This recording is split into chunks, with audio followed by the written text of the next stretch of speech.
아저씨, 정말 죄송한데요. 너무 배가 고파서 그런데 편의점에서 라면 하나만 사주시면 안 돼요? 툭툭 차창을 두드리는 소리와 함께 아이의 거친 숨소리가 들려왔습니다. 와이퍼가 멈춘 순간 빗물 너머로 작은 손 두 개가 보였어요. 아저씨, 죄송한데요. 라면 하나만 사주시면 안 돼요? 폭우 쏟아지는 강남 한복판. 고급 세단 안에서 한 남자가 창밖을 바라봤습니다. 6살쯤 되어 보이는 남매. 형은 동생을 감싸 안았고 동생은 거친 숨을 몰아쉬며 기침을 멈추지 못했어요. 그때 남자의 눈이 커졌습니다. 형이 나이가 긴장한 듯 왼손 엄지로 검지마디를 문지르고 있었거든요. 그건 세상에서 단 두 사람만 가진 습관이었습니다. 돌아가신 아버지, 그리고 자기 자신. 대체 이 아이들은 누구일까요? 안녕하세요. 인생 라디오입니다. 오늘 이야기는 끝까지 들으시면 가슴이 먹먹해지실 겁니다. 구독과 좋아요. 지금 먼저 눌러두시고 편하게 들어주세요. 혹시 이 이야기 어디에서 듣고 계신가요? 지역 이름이나 장소를 댓글로 남겨주시면 그곳에 행복의 기운이 깃들 것입니다. 이야기 시작합니다. 12월 중순, 올해 마지막 대형 계약을 앞둔 밤이었습니다. 강민준, 45살, 태상건설의 회장. 차 안에서 서류를 검토하던 그는 2시간 후 두바이 투자자들과 1,000억 원짜리 미팅이 있었어요. 신호가 바뀌었지만 차는 출발하지 않았습니다. 민주는 창밖의 아이들만 바라봤어요. 회장님, 시간이. 비서가 말했지만 민주는 차 문을 열었습니다. 평생 이런 적 없었어요. 국어라는 사람들은 늘 비서에게 처리하라고 했던 사람이었거든요. 편의점 가자. 편의점 형광등 아래 아이들의 얼굴이 선명하게 보였습니다. 젖은 머리카락, 흙 묻은 옷, 파란 입술. 그런데 이상했어요. 자꾸 눈에 밟혔습니다. 뭐 먹고 싶은 거 골라. 형 아이가 조심스럽게 컵라면 2개를 집었어요. 감사합니다, 아저씨. 이 은혜는 나중에 꼭 갚을게요. 6살 아이의 말이 아니었어요. 민준의 가슴이 무너졌습니다. 아이들은 구석 테이블에서 라면을 끓였어요. 동생이 국물을 마시다 또 기침을 했습니다. 별아, 천천히 먹어. 체하면 안 돼. 별, 동생 이름이 별이었습니다. 형은 하늘. 휴대폰이 울렸어요. 투자자들이 도착했다고, 회장님이 안 오면 계약이 무산된다고 했습니다. 1,000억 원. 민주는 휴대폰을 주머니에 넣었어요. 하늘이가 동생에게 자기 라면을 더 덜어주는 모습, 별이가 형에게 고맙다며 웃는 모습을 계속 바라봤습니다. 45년을 살면서 처음이었어요. 돈보다 중요한 게 있다는 걸 느낀 건 라면을 다 먹은 하늘이가 다가왔습니다. 아저씨, 혹시 휴대폰 좀 빌려주실 수 있어요? 엄마한테 전화해야 해요. 민준이 휴대폰을 건넸어요. 하늘이가 서툰 손가락으로 번호를 눌렀습니다. 전화벨이 울리고 여자 목소리가 들려왔어요. 하늘아, 어디 있어? 왜 집 나갔어? 민준의 온몸이 얼어붙었습니다. 7년이 지나도 잊을 수 없는 목소리. 전처 한지우였습니다. 민준은 그날 밤 한숨도 자지 못했습니다. 빗속에서 떨던 아이들, 왼손 검지를 문지르던 하늘이, 그리고 전화 너머 지우의 목소리. 7년 전이 떠올랐습니다. 무정자증입니다. 자연 임신은 불가능합니다. 의사의 말에 모든 게 무너졌어요. 시어머니 박혜진이 지우를 몰아붙였습니다. 아이 못 낳는 며느리 데리고 뭐 하겠어? 3달 뒤 이혼 서류에 도장을 찍었습니다. 지우가 울면서 물었어요. 정말 이래야 해요? 민주는 고개를 돌렸습니다. 새벽 5시. 민주는 김 비서에게 전화했어요. 한지우, 어디 사는지 알아봐. 오전 10시 보고가 들어왔습니다. 서울 변두리 반지하. 대리운전과 새벽 청소로 생계 유지. 쌍둥이 남매 양육 중. 출산일은 7년 전 4월. 이혼 3개월 후입니다. 민준의 손이 떨렸어요. 임신한 채로 쫓겨난 거였습니다. 회장님, 무정자증인데 어떻게 아이가? 당시 병원 기록대와 오후 2시 병원 3년 전 폐업. 원장 도박 빚으로 해외 도주.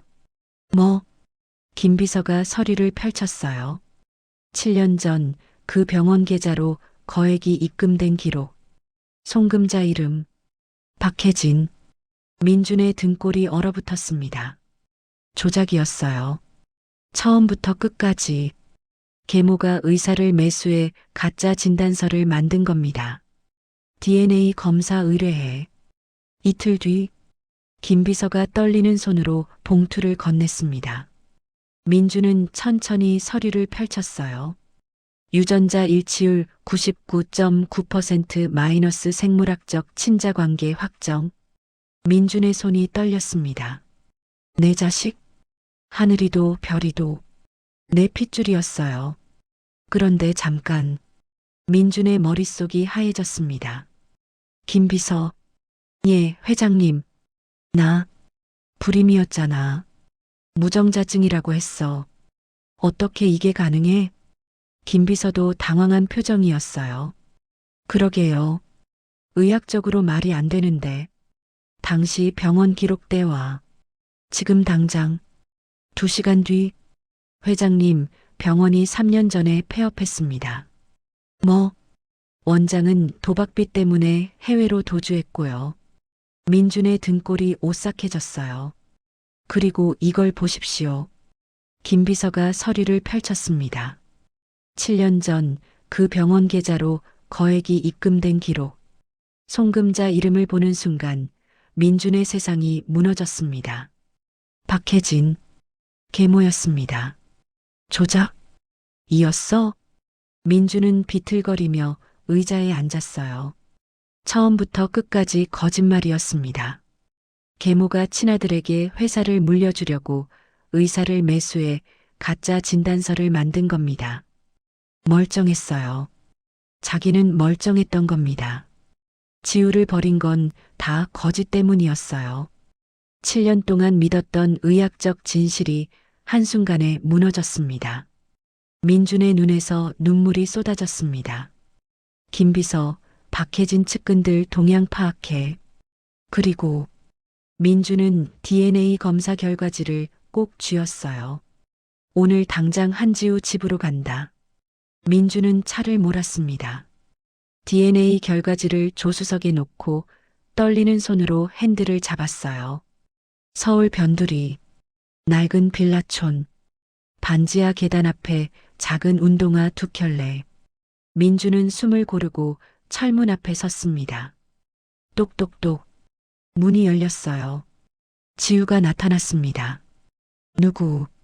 지우의 눈빛이 얼음처럼 굳었어요. 너, 지우야. 꺼져. 문이 닫히려는 순간 민준이 발을 밀어 넣었습니다. 할 말이 있어. 할 말? 씨 없는 년이라고 했잖아. 7년 전에 다. 지우의 목소리가 떨렸어요. 그게 진단이 조작된 거였어. 나도 속은 거야. 지우의 얼굴이 하얘졌습니다. 7년 지나서 그 말하러 온 거야? 내가 어떻게 살았는지 알아? 안쪽에서 하늘이가 다가왔어요. 엄마, 누구야? 아무도 아니야. 하늘이의 눈이 민준을 향했습니다. 그날 아저씨. 지우가 민준을 쏘아봤어요. 아이들, 내 자식 맞지? 탁! 지우의 손이 민준 뺨을 후려쳤습니다. 자식? 무슨 자격으로 그 소리를 해? 지우의 눈에서 눈물이 쏟아졌어요.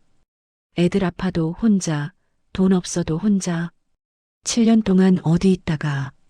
민준도 눈물을 참을 수 없었어요. 미안해. 정말 몰랐어. 두 사람이 계단에서 마주 선 채 울고 있는데 하늘이가 엄마 다리를 붙잡았습니다. 그때였습니다. 골목 입구에서 차 문 소리. 검은 승합차 한 대가 멈춰 섰어요. 양복 입은 남자 넷이 내렸습니다. 민준의 얼굴이 굳었어요. 저 번호판, 평창동 본가 차량. 박혜진이 눈치챈 겁니다. 지우야, 안으로 들어가. 빨리. 뭔데? 저 사람들, 박혜진이 보낸 놈들이야. 아이들 위험해. 지우의 얼굴이 창백해졌어요. 민준이 지우를 밀어넣고 문을 닫았습니다. 그리고 계단을 올라가 남자들 앞을 막아섰어요. 뭐야, 당신들? 남자들이 서로 눈짓을 주고받았습니다. 회장님, 여기서 뭐 하십니까? 내가 어디 있든 상관없어. 당장 꺼져. 박 여사님 지시입니다. 확인차 왔습니다. 확인? 뭘? 남자들이 반지하 쪽을 힐끔 봤어요. 민준의 눈빛이 차갑게 가라앉았습니다. 다시는 여기 얼씬거리지 마. 그리고 박혜진한테 전해. 내가 모든 걸 안다고. 남자들이 잠시 망설이다 차에 올라탔습니다. 승합차가 골목을 빠져나갔어요. 민주는 김비서에게 전화했습니다. 지금 당장 경호팀 보내. 24시간 교대로 이 집 주변 지켜. 전화를 끊고 돌아서는데 반지하 문이 조금 열렸어요. 지우가 떨리는 목소리로 물었습니다. 도대체 무슨 일이야? 민주는 DNA 결과지를 꺼냈어요. 이거 봐. 하늘이랑 별이. 내 친자야. 99.9% 일치. 지우가 서류를 받아들었습니다. 눈물이 종이 위로 떨어졌어요. 그럼 7년이 다 거짓이었어. 박혜진이 의사 매수해서 가짜 진단서 만든 거야. 미안해, 지우야. 정말 몰랐어. 지우가 그 자리에 주저앉았습니다. 민준도 무릎을 꿇었어요. 이제라도 지켜줄게. 너도 아이들도. 그날 이후 이틀이 지났습니다. 민준은 경호원을 붙였지만 지우는 반지하를 떠나지 않았어요. 아이들 어린이집도 있고 갑자기 옮길 수 없어요. 평창동 저택. 박혜진이 비서에게 보고를 받았습니다. 민준이가 직접 그 집에 나타났다고? DNA 검사도 완료됐습니다. 찻잔이 벽으로 날아갔어요. 쨍그랑. 안 돼. 내 아들 민석이가 이제야 자리 잡는데. 박혜진의 눈빛이 차갑게 식었습니다. 핏줄은 관리해야 할 자산일 뿐이야. 이번엔 확실하게 해. 사흘째 되는 날 오후, 지우가 배달을 나갔어요. 하늘아, 문 꼭 잠그고 있어. 오후 5시, 반지하 뒤편 환기창, 검은 옷 입은 남자 둘이 창문을 부쉈습니다. 조용히 해. 하늘이가 별이를 끌어안았어요. 누구세요? 남자가 하늘이 입을 막았습니다. 별이 입에는 손수건. 아이들은 마대자루에 담겨 끌려나갔어요. 경호원이 확인하러 갔을 때는 늦었습니다. 문이 열려 있었고 안은 난장판. 깨진 창문, 바닥에 하늘이 운동화 한 짝. 회장님, 큰일 났습니다. 민주는 회의실 문을 박차고 나갔습니다. 지우는 배달 중 부재중 전화 10통을 확인했어요. 여보세요? 지금 당장 집으로 오세요. 지우는 오토바이를 미친 듯이 몰았습니다. 집 앞 경찰차 2대. 계단을 내려가니 난장판. 우주야. 별아. 벽장, 화장실, 싱크대. 어디에도 없었어요. 안 돼. 지우가 주저앉았습니다. 급브레이크 소리. 민준이 뛰어내렸어요. 너야. 내가 우리 애들 데려갔지. 지우가 민준에게 달려들었습니다. 내 새끼들 내놔. 지우야, 내가 아니야. 박혜진이 손 쓴 거야. 지우의 손에서 힘이 풀렸어요. 무릎이 꺾였습니다. 민준이 전화를 걸었어요. 박혜진 측근 전부 추적해. 1시간 안에. 30분 뒤 이 실장이 승합차 렌트했습니다. 지금 인천 서구 폐공장에 있습니다. 민준의 눈이 번뜩였어요. 주소 보내. 지우가 민준 팔을 붙잡았습니다. 나도 갈 거야. 위험해. 내 새끼들이야. 두 사람은 차에 올라탔습니다. 차가 밤거리를 질주하기 시작했어요.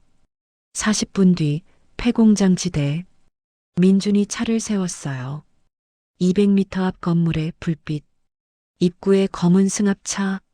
저기야. 두 사람이 어둠 속을 걸었습니다. 정문함. 담배 피우던 남자가 이쪽을 봤어요. 야, 거기 누구야? 안에서 사람들이 쏟아져 나왔습니다. 쇠파이프 든 남자 5, 이 실장까지. 아이들 어디 있어? 안에 있습니다. 박 여사님 지시입니다. 비켜. 민준이 앞으로 나섰어요. 남자들이 쇠파이프를 들었습니다. 돌아가시죠. 내 자식 건드린 새끼들이. 가장 앞 남자가 쇠파이프를 휘둘렀어요. 민준이 팔로 막았는데 뼈가 부러졌습니다. 주먹을 날렸어요. 하지만 옆구리를 걷어차였습니다. 바닥에 나뒹굴었어요. 입가가 터지고 갈비뼈가 욱신거렸습니다. 일어났어요. 또 맞고 또 일어났습니다. 지우가 비명을 지르며 남자를 밀쳤지만 붙잡혔어요. 민준이 피를 뱉으며 일어섰습니다. 그때 멀리서 사이렌 소리. 남자들이 동요했어요. 철수해. 민준은 창고 안으로 뛰어들었습니다. 하늘아, 별아. 어둠 속에서 울음소리. 구석 철제 선반 뒤. 밧줄로 묶인 아이들. 입에 테이프, 눈물 범벅. 민준이 무릎 꿇고 밧줄을 풀었어요. 손이 떨렸지만 매듭을 끌었습니다. 테이프를 떼자 별이가 울음을 터뜨렸어요. 으앙. 지우가 달려와 아이들을 끌어안았습니다. 하늘이가 고개를 들어 민준을 봤어요. 아빠. 민준의 심장이 멎었습니다. 무릎을 꿇고 하늘이를 끌어안았어요.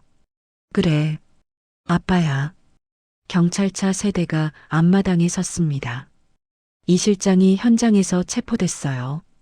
민준은 피범벅으로 창고 밖에 앉아 있었습니다. 애들 먼저. 하늘이가 다가왔어요.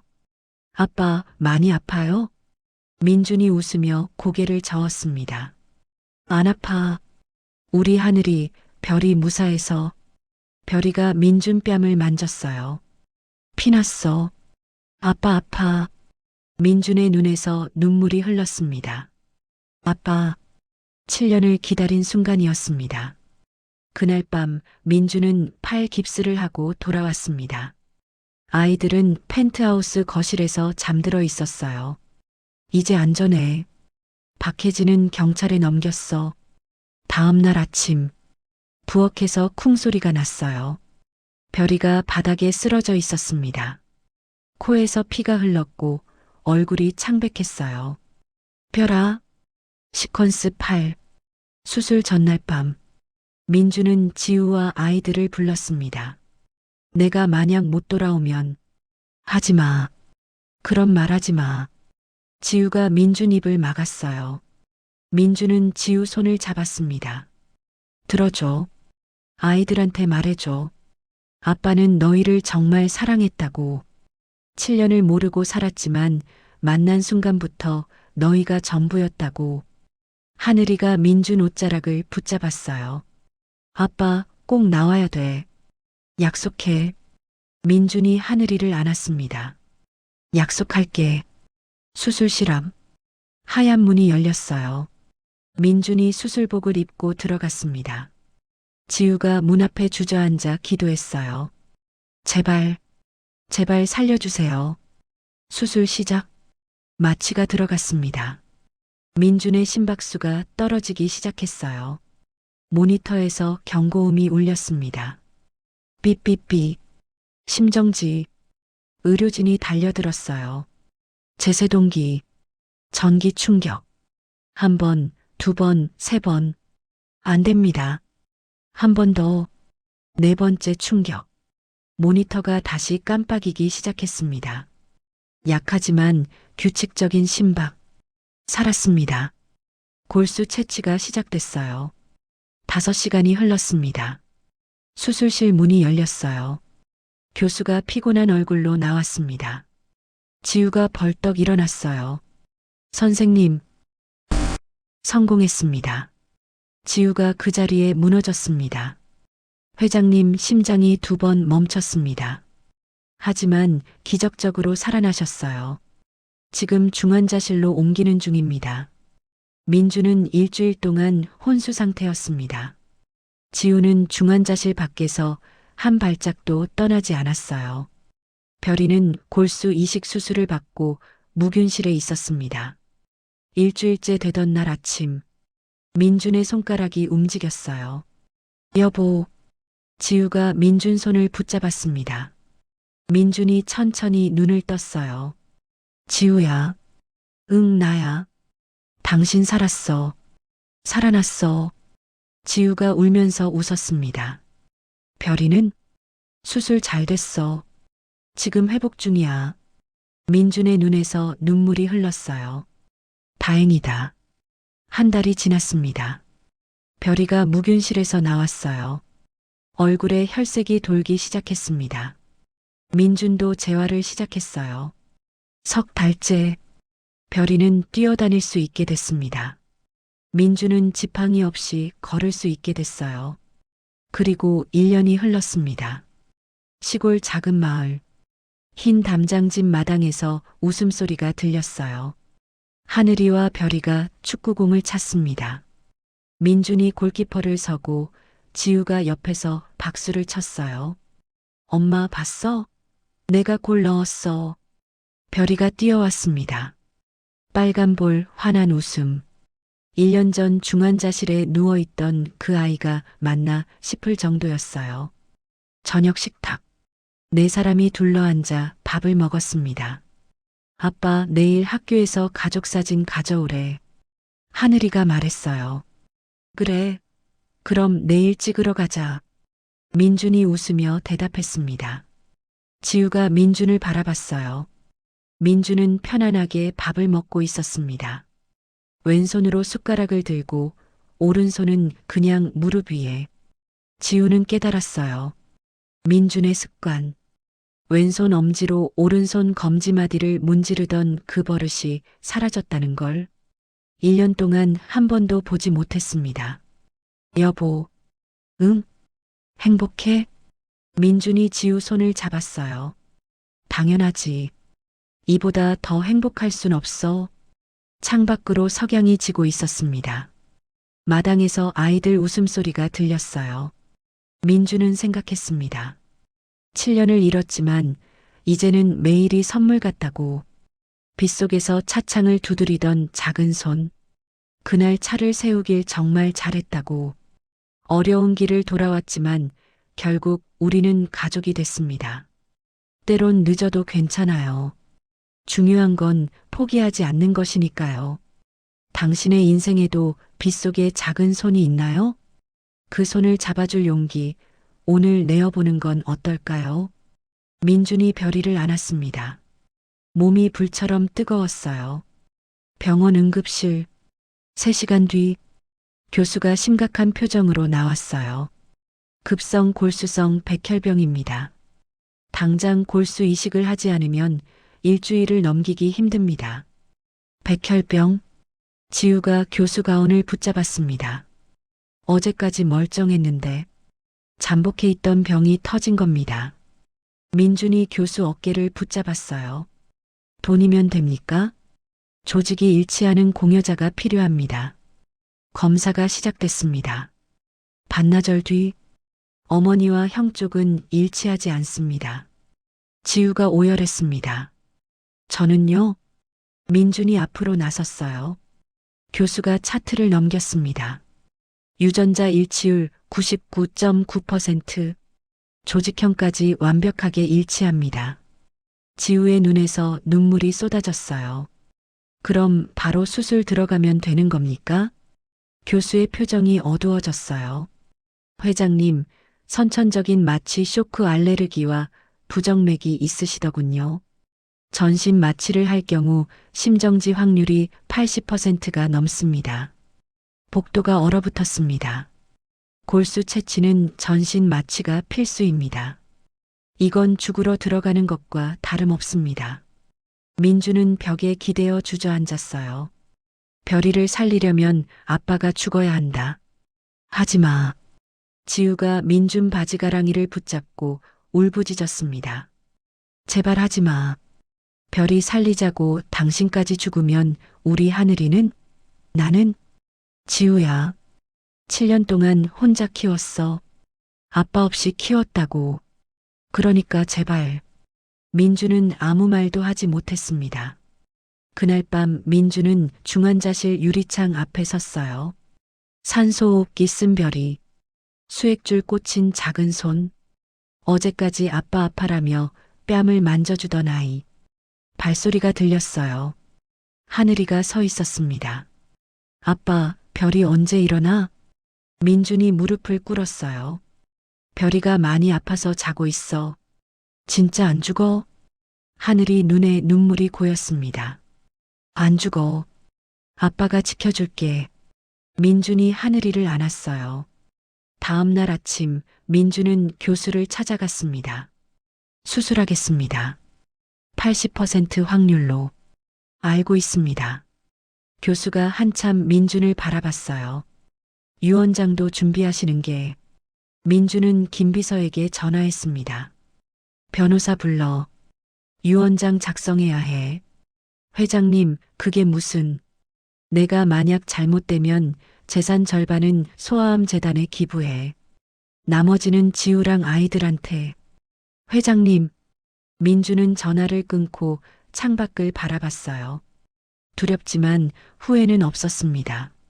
45년을 살면서 처음으로 아빠라는 이름값을 하는 기분이었으니까요. 오늘 이야기 어떠셨나요? 아름다운 이야기들을 계속 공유해 드릴게요. 구독해 주시고 다음에 또 좋은 이야기 전해 드릴게요. 행복하세요.